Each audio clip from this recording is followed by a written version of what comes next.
So 2025 was the best year of my life, and that feels crazy to say because being happiness isn't usually seen as being an achievement anymore online, and I spend a lot of time online. Being happy is like what takes you away from being part of the cool like niche section online.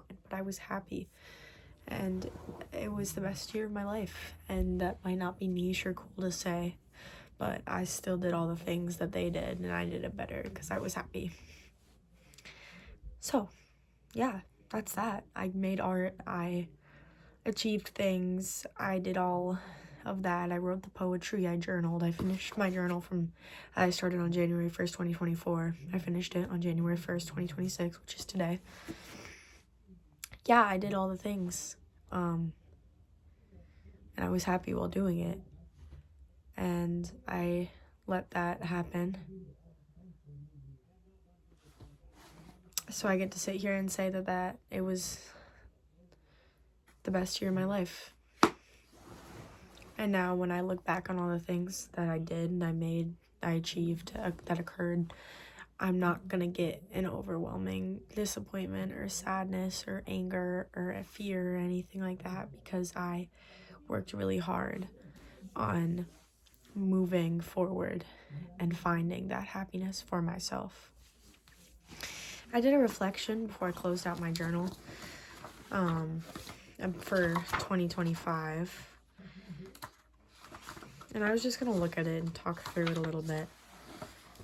The first question in the list of questions that I was answering from Pinterest was, did I make any new friends? And I said yes.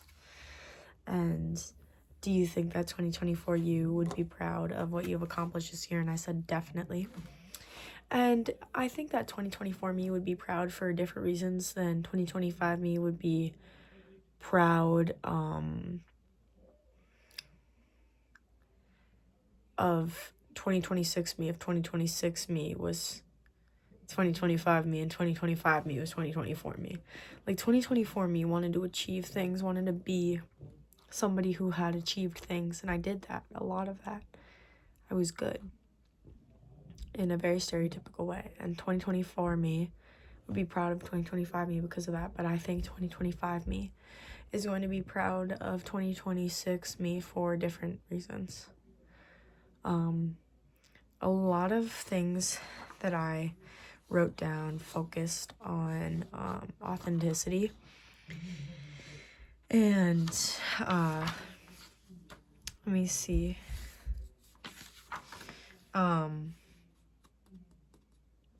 Yeah. Nurture, yeah, okay. So this is about, like, I also looked forward to 2026 in a journal entry, and it was just about nurturing myself and maintaining an identity outside of my achievements. I feel like 2025 me would place a lot more emphasis on that than 2024 me would, because the one word I chose to describe this year was growth. I was a sophomore in high school when I started 2025. I'm a junior in high school now. I was an asshole. My freshman year was worse than my sophomore year. I was more of an asshole my freshman year, but I was an asshole my sophomore year. Like, at the start of 2025, I don't think by any means I was the same person, or even like a similar person. I think that I've been worse. I think my freshman year I was worse. I think at the start of my sophomore year I was worse, but I was bad. It was bad. I had a big wake-up call around March, and that's when I actually started growing and changing into the person that I am now, that I really, really like. Like, my 16th year on this planet. I like who I was for almost the entirety of my 16th year. I was a bad friend, and at times bad, like, girlfriend, and I was bad to myself. And I think throughout this year, I just really started placing emphasis on other things. Like, I started placing emphasis on who I was after the material objects and my achievements, started placing emphasis on who I was outside of friendships and how to treat those people right, even through getting rid of people or reevaluating my relationships with people, treating them better than I was. I lost a friend at the start of the year who I became friends with again at the end of the year because of actions that I did that I take full responsibility for. And those actions lasted many years. So I had to come to terms with that. I had to come to terms with a lot of things. I had a lot of fails this year. I failed at an audition earlier this year in music, that I had to work through that to achieve what I wanted to, and I failed at cross country this year and I had to work through things and I didn't achieve what I wanted to. And that's something I take with me. And that doesn't take away from it being the best year of my life.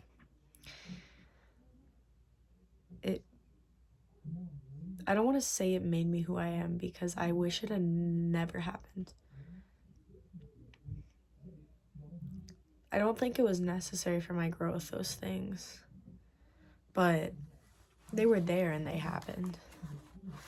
And it's hard to place value on those things because of the pain, whether it was far away in spring in the audition or it was near in fall with cross country season. It's hard to be like, yes, I'm glad those things happened because they made me who I am, because I love who I am.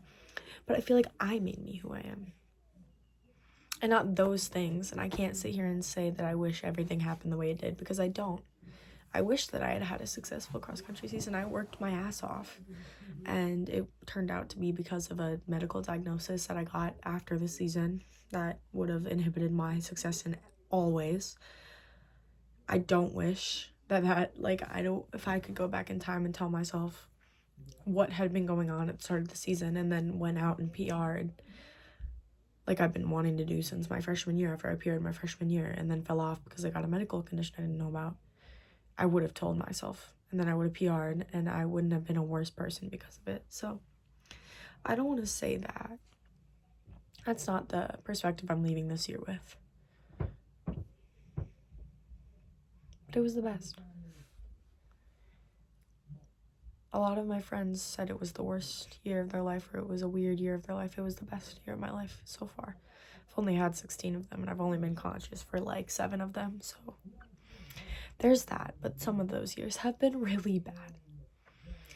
And this year, your 16th year, is usually not known for being the best year of your life, unless you're Bryan Adams. But it's me and Bryan Adams against the world now, apparently, because my 16th year on this planet was everything I wanted it to be and more.